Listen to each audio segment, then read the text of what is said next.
Hello everyone, and I would like to welcome once again in today's class.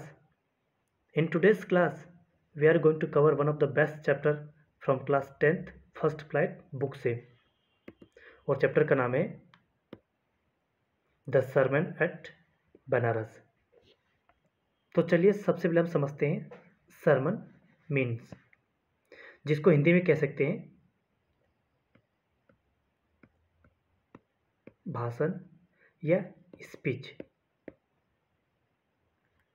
या we can say religious, moral value.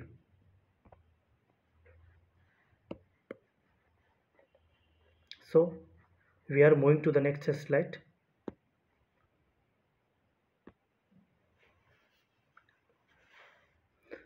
The Sermon at Banaras is a chapter written by Betty Ranso. The chapter covers the journey of Gautam Buddha from princehood to his saintly life. तो मैंने आपकी अभी बताया कि Sarman eight Banaras इस chapter को लिखने वाले उस राइटर का नाम है बेटी रैंसो। In this chapter we are going to cover the life journey of Gautam Buddha, कि वो कैसे एक प्रिंसहुड से एक सेंटली लाइफ को लीड किए। दुनिया भर के सफरिंग्स एंड सोरोस को देखकर गौतम बुद्ध ने डिसाइड किया कि उन सभी चीज़ों को, वर्ल्डली प्लेजर को गिव अप कर जाते हैं और एक न्यू इनलाइटमेंट की खोज में जाना चाहते हैं। और finally he obtained the salvation under the tree in बोध गया। यहां पे लिखा है Gautam Buddha was born 563 BC and he was died minus 483 BC. He began life as a prince named Siddharth Gautam in north India. Gautam Buddha का जो जन्म था 563 BC में हुआ था और उसकी जो मृत्यु थी 483 BC में हुआ था। गौतम बुद्ध ने अपनी लाइफ को बिगिन किया था एज ए प्रिंस, जिसका रियल नाम था Siddharth Gautam, and he lived in northern India.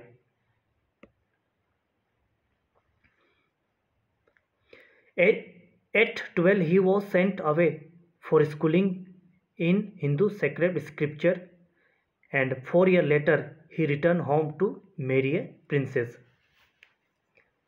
12 साल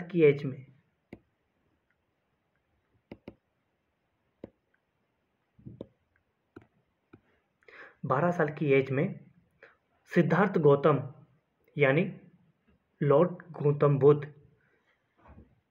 स्कूलिंग के लिए हिंदू सेक्रेट स्क्रिप्चर पढ़ने के लिए गुरुकुल में भेजा गया, और वहाँ से 4 साल के बाद ही return back and marry a princess. तो 12 साल की एज में गौतम बुद्ध को गुरुकुल में स्कूलिंग ए हिंदू सेक्रेट स्क्रिप्चर को पढ़ने के लिए भेजा गया, और वहाँ से 4 साल के बाद रिटर्न होते हैं, and he married a princess at the age of 16.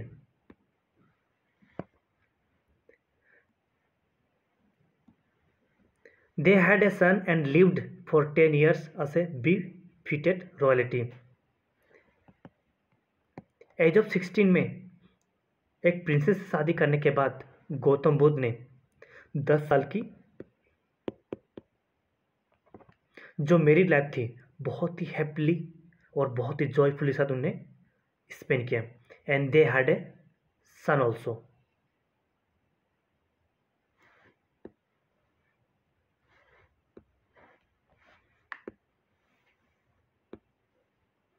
At about the age of 25, the prince, heir for sealed suffering, the sorrow of the world, while out of hunting chance open. तो as of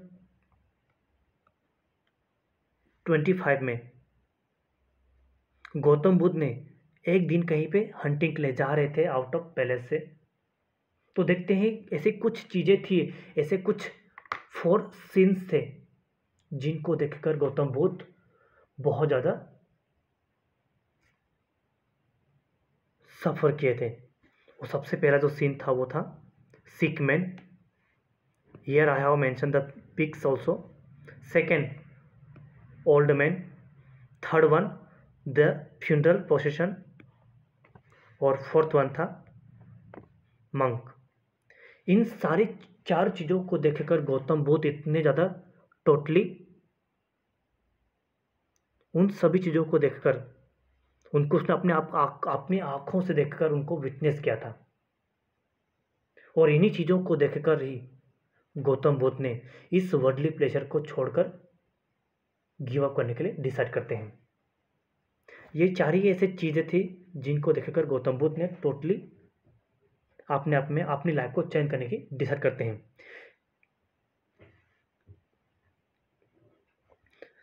These sights so moved him that he at once went out of the world to seek enlightenment, a state of high spiritual knowledge concerning the sorrow he had witnessed. उन 4 चीज़ों को देखकर ही गौतम बुद्ध ने, क्योंकि उनको अपनी आंखों से देखा था, ही विटनेस्ड हिमसेल्फ, इसीलिए उसने डिसाइड किया यदि इस वर्ल्डली प्लेजर को छोड़कर यदि कोई भी व्यक्ति इनलाइटनमेंट की खोज में निकलेगा तो डेफिनेटली उसको एक ऐसा नॉलेज, एक ऐसा high state of spiritual knowledge receive कर सकता है if he or she has to give up this worldly pleasure.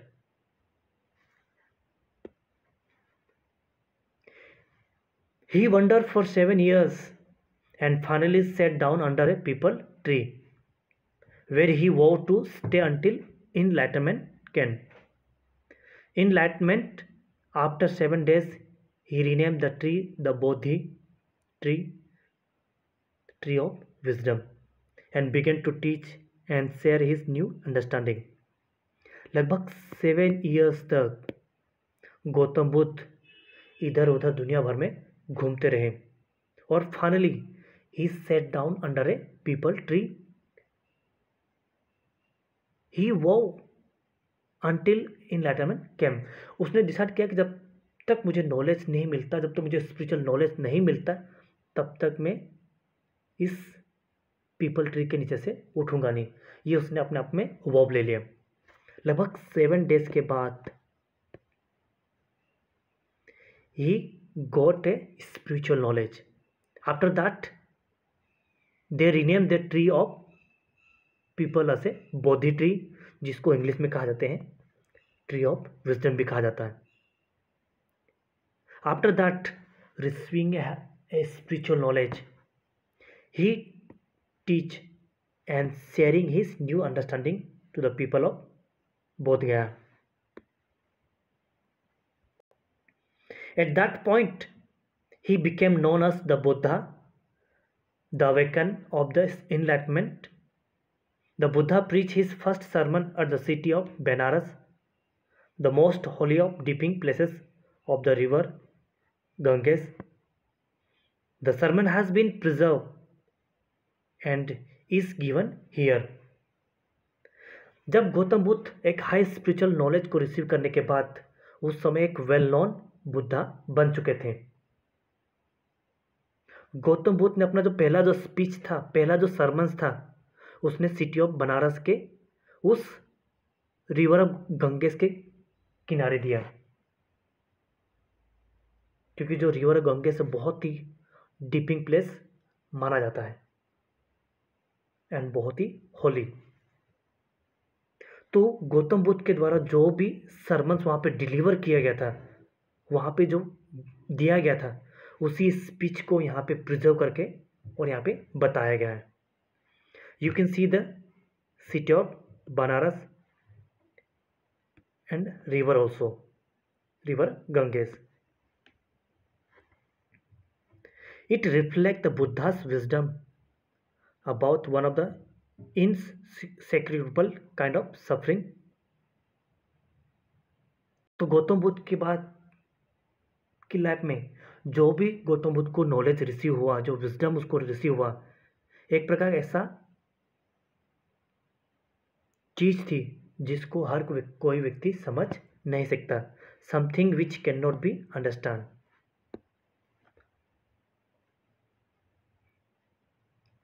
सो यहां से एक स्टोरी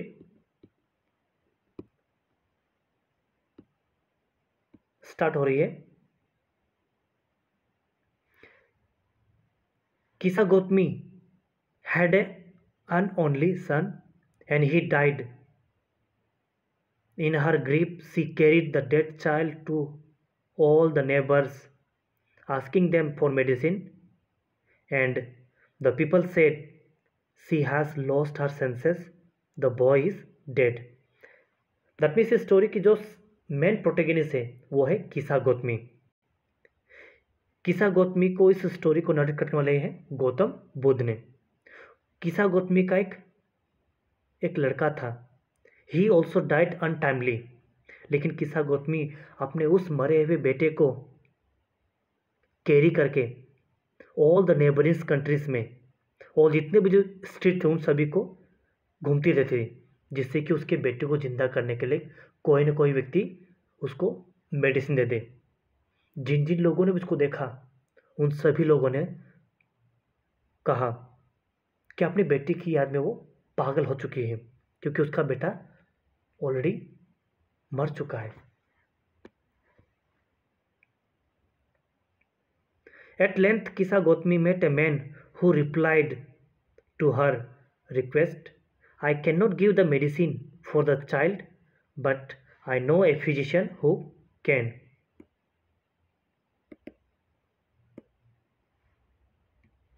कुछ दूरी पे जाने के बाद किसा गौतमी एक भले व्यक्ति से मिलती है. उसने उसको रिप्लाई किया, मैडम, मैं आपके बेटे को जिंदा करने के लिए कोई भी मेडिसिन नहीं दे सकता, लेकिन हाँ, मैं एक ऐसे महात्मा या ऐसे बुद्ध को जानता हूँ जो आपके बेटे को जिंदा कर सकता है. और वो कौन है? एक फिजिशियन है. And the girl said, pray tell me sir, who is?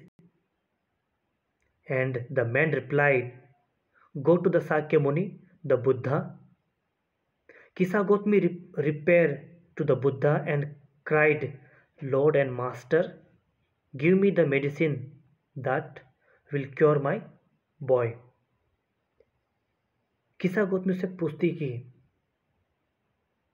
वो कौन है, वो कौन है भले व्यक्ति है, मुझे उसका नाम बता दीजिए. तो उस भले व्यक्ति ने कहा कि आप सीधे चले जाइए साक्य मुनि के आश्रम में.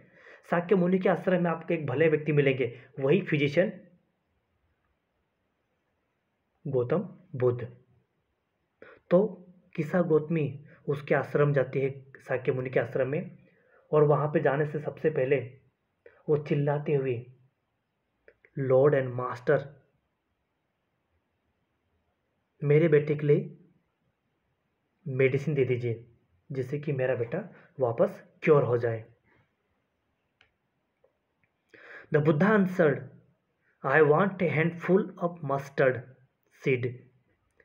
And the girl, in her joy to procure it, the Buddha added, the mustard seed must be taken from a house where no one has lost a child, husband, parent or a friend. तो गौतम बुद्ध ने उससे कहा कि मुझे मुट्ठी भर राय का दाना चाहिए. तो जो किसा गौतमी थी बहुत ज़्यादा खुशी के मारे उस प्रोमिस को फुलफिल करने की कोशिश करती है. लेकिन उसी समय गौतम बुद्ध उसके लिए कुछ टर्म एंड कंडीशन अप्लाई करते हैं.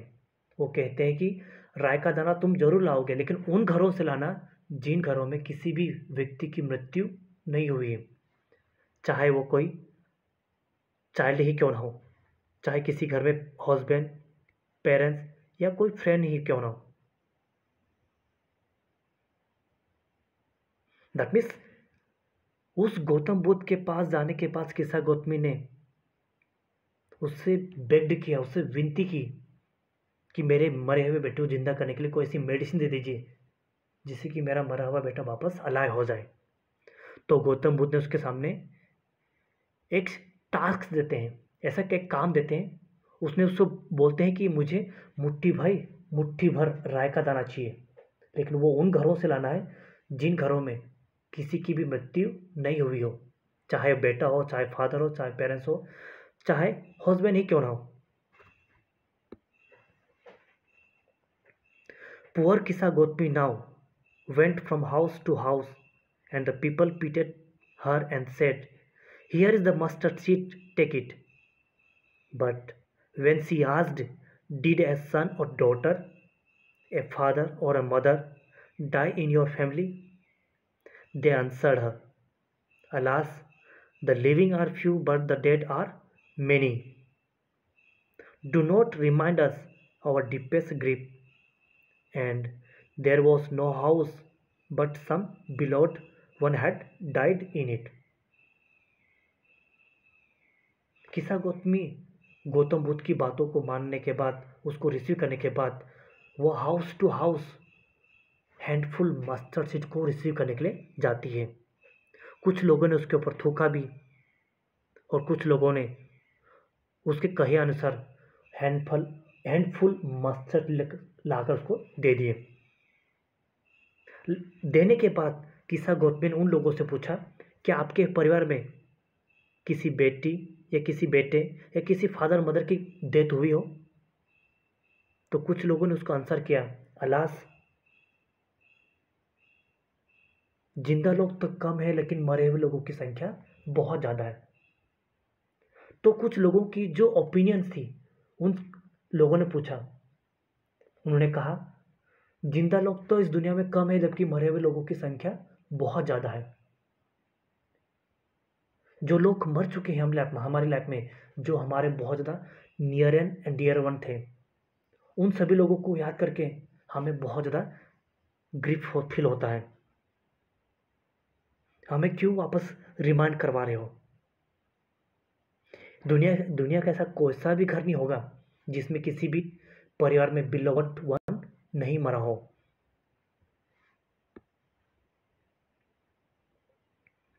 Kisa Gotmi became weary and hopeless and sat down the ways, watching the light of the city as they flicker up and were extinguished again.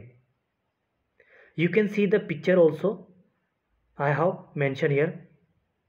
किसा गौतमी बहुत ज़्यादा नर्वस, बहुत ज़्यादा होपलेस बन चुकी है, और वो फाइनली बैठ जाती है रोडवे के किनारे। वहाँ पे खड़ी रहकर, वहाँ पे बैठकर उन सभी सिटी लाइट को देखती है जो फ्लिकर होती है और कुछ मोमेंट के बाद ऑटोमेटिकली एक्सटिंग्विश हो जाती है। उस चीज़ को देखकर कुछ किसा गौतमी सोचती है,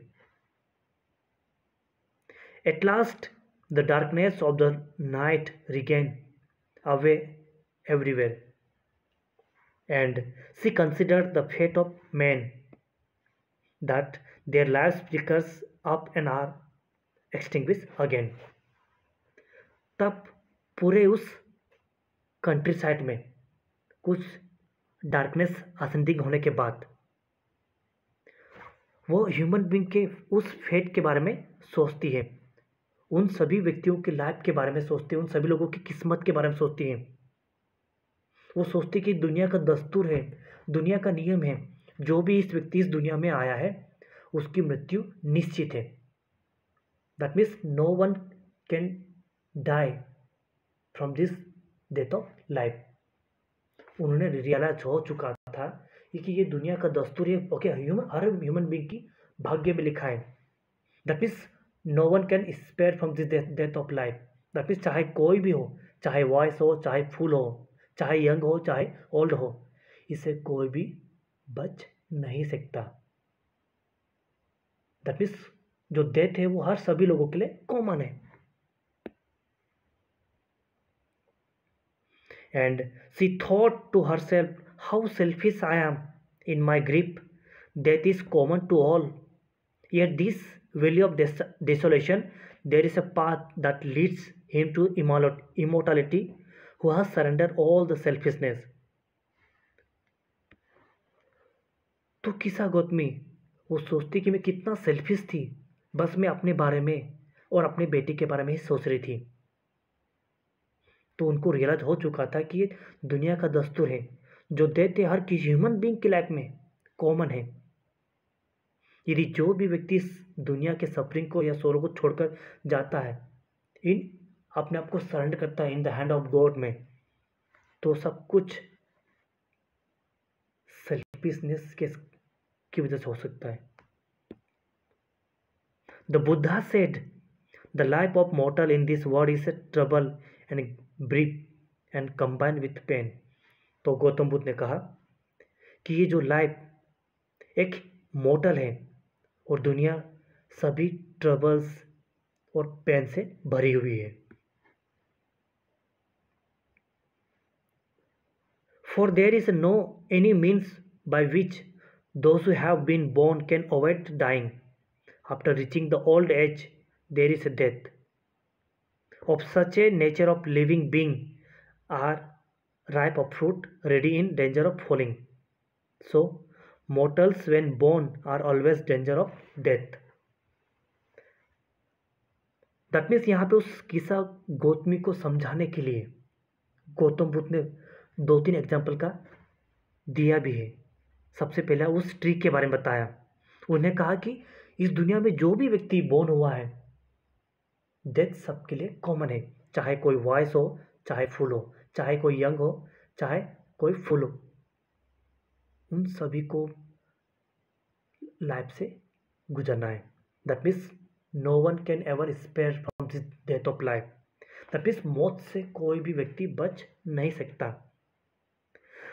तो क्लास 9 में एक चैप्टर था 7 स्टेजेस के बारे में।